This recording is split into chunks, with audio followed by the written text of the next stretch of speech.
Howdy everybody, Steve here, KM9G. Today we're going to take a look at the Talkpod A36 Plus. First off, it's cool and it's green. Second, you can completely unlock it.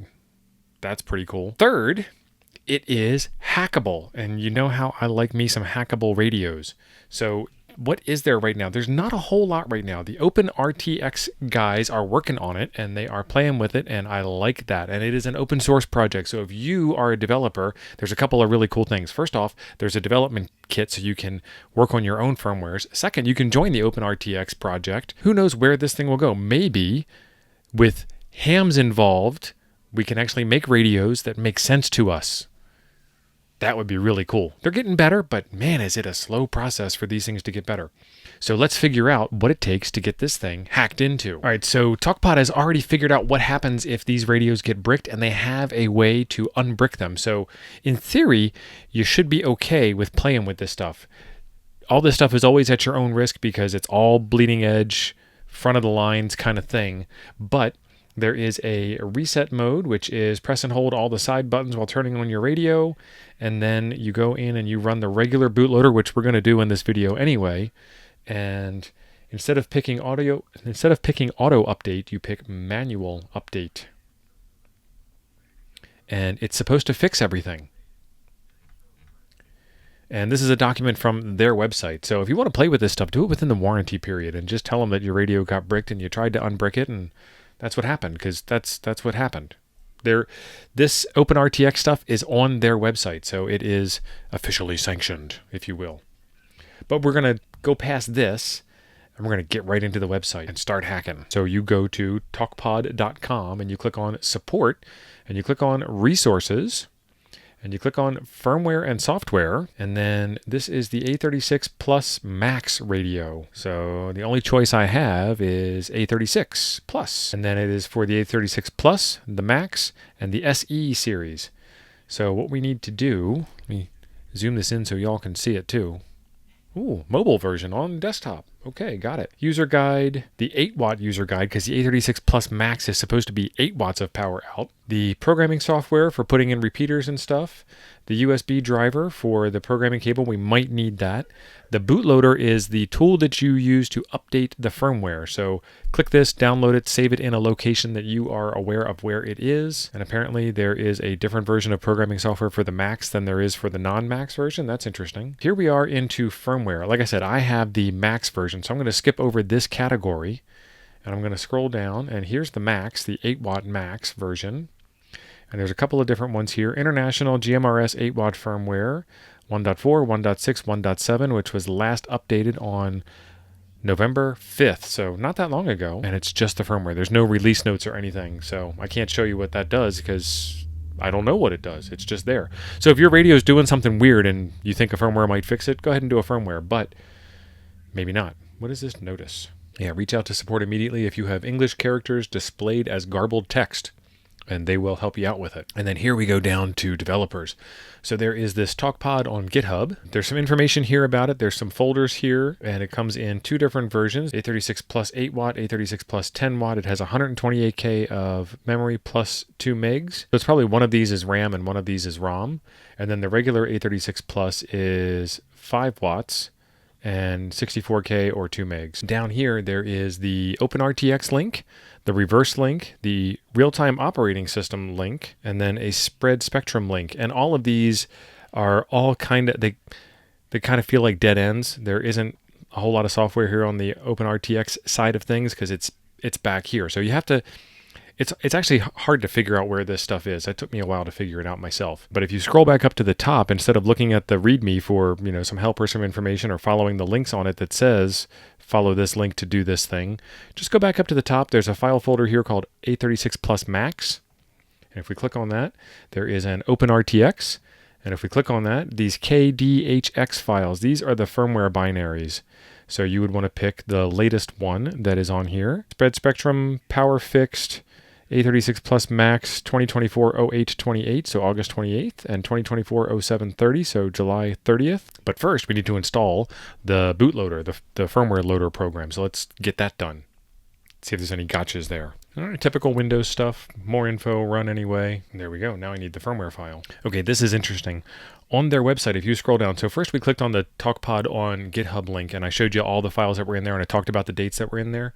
But if you look at this A36Plus MAX OpenRTX firmware version 1.2, this date, 10/4/2024, 10/4, is different than the newest file in the A36Plus MAX folder under OpenRTX. So the newest one they have here is 9/15 for the Spectrum fixes, and then there's a 10/4. And the method, this is interesting. Use the official tool A36Plus bootloader, select KDHX, and you're done. Sounds like something I would say. All right, so we run the bootloader program, and we try to find the firmware.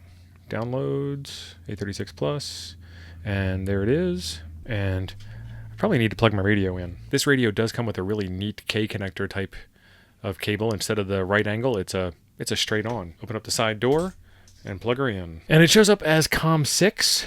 If your Windows drivers are all figured out, great. If not, they are on the Talkpod page. But I'm going to pick COM6. I'm going to hit auto update. I didn't push any keys. I didn't do anything funky. I just plugged it in. It showed up as COM6, and I'm hitting auto update. And she's a-rolling. Okay, there's going to be a flash warning coming up here. When you flash, it flashes. So if you have a flash thing, don't worry about it. I'll tell you when it's time to come back. The radio's doing something funny. All right, it's time to come back. And this firmware appears to be a one-way trip, unless we do that magic reset procedure. So I can redo that. Let me grab the regular version of the firmware and see if that will go back where it belongs. All right, this is the A36Plus MAX 1124 1.7. Okay, so this is the restore back to original procedure. I loaded in the version of the firmware that we downloaded off of the website from Talkpod itself directly. I put it in as the ... open the file. I picked my COM port. I'm going to hold down the 3 magic buttons on the side while turning it on, and then we're going to hit the manual button. And that leaves you with a plain white screen on your radio, and then we hit the update. Reboots into normal firmware. All right, so we can go forward and backwards. Let's go forwards. Because that's what the video is all about, is playing with OpenRTX on this thing. So let's hit auto update. Okay, so let's get this cable out. Like I said, that's a pretty interesting cable. This is the cable that came with the radio, and it looks like it's just a regular USB to serial dongle on the end. Nothing special there, but it says 431.025. Let's give it a shot. All right, I have never tried AM transmitting on 70 centimeters, but why not? So 431.025 is inside of the band privileges, and this is my ICOM 705 microphone. KM9G testing. Ooh. KM9G testing. That works. Ooh, too much. KM9G testing. A little bit of feedback because I'm in the same room, but that is pretty cool. Okay, what else can we do? Let's do 7.0. Okay, that's weird. It says receive and transmit. Yep, it's locked on transmit there. All right, so I'm trying the FT8 frequency. I can hear it on my other radio. Let's switch antennas, get a better antenna on this thing.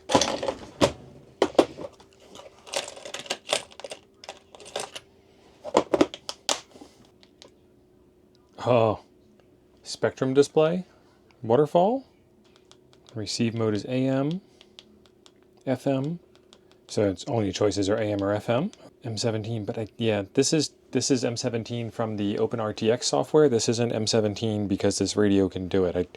I don't think this radio has the right chip. You need the Ambi chip in there or some type of digital encoder chip. And I don't think it has enough memory and CPU horsepower to do it on its own. But I get the impression I'm not actually saving it. So it gives me RSSI, battery voltage, VHF, UHF. So this thing it looks like it can receive and transmit 108 to 200 and 200 to 650. Hardware version 0. There's the about screen. So can we do 650?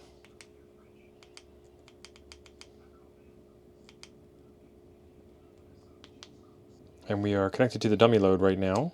Oh, we can transmit on 650. So this is full open bandwidth, full open transmit.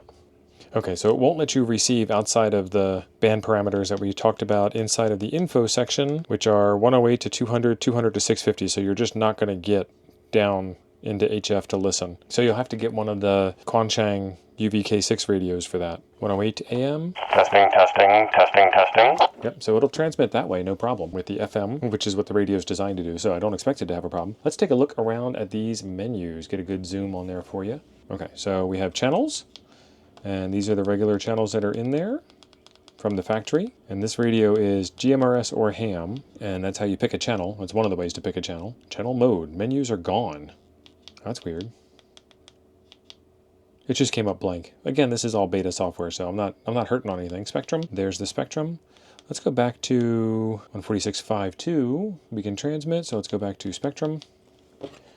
Testing the spectrum, testing, testing, testing. Testing the spectrum. You can kind of see a little line at 146.5.2. This is KM9G testing the spectrum, the waterfall feature. And it shows up as 146.515. But you can kind of see a little spike right there as I'm transmitting from my other radio. Okay, so it's there, but unless you're in a really busy area, I don't know how useful that's going to be. Try changing the step down. 1 is as low as it can go.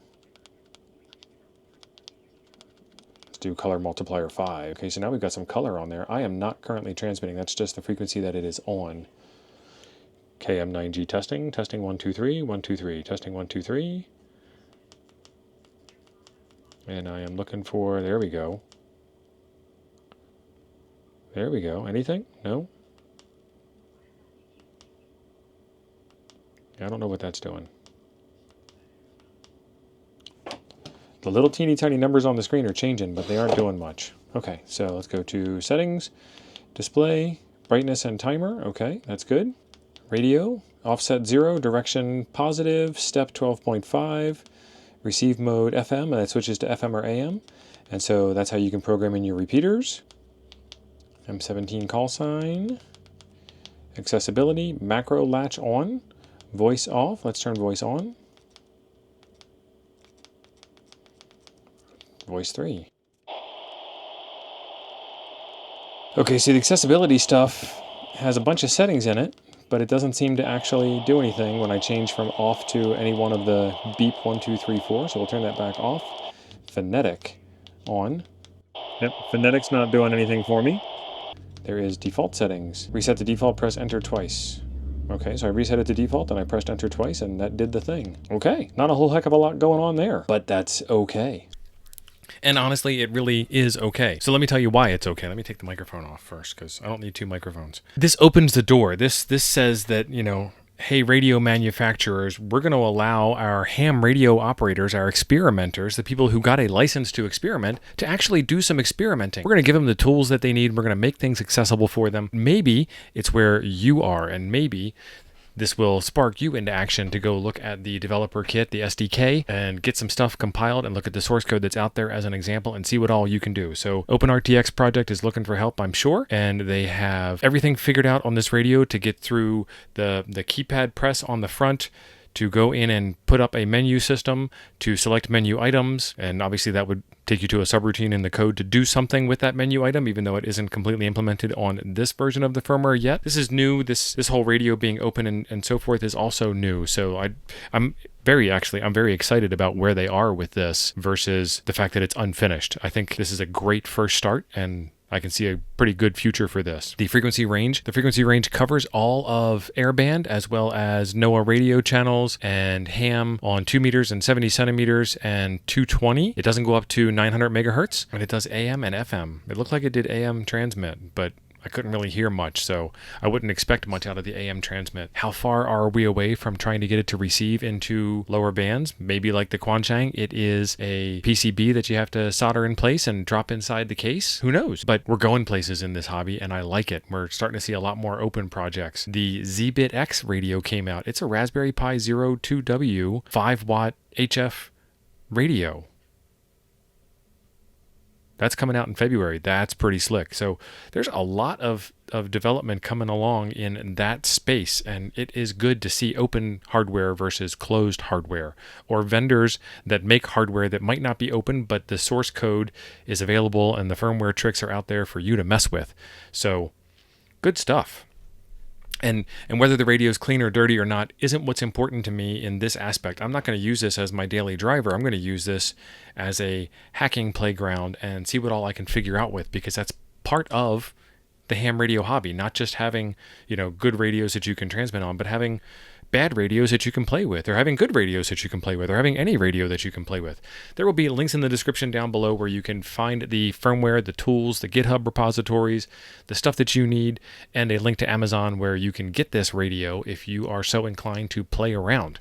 I love the fact that we've got cheap hardware that we can play with. I'm on a mission to get 100,000 subscribers this year. It's a big ask. I've got 33,000 subscribers as of the time of recording this video. Put it out in the universe and see what happens is what I got to tell you, which is the same thing that I am doing with this.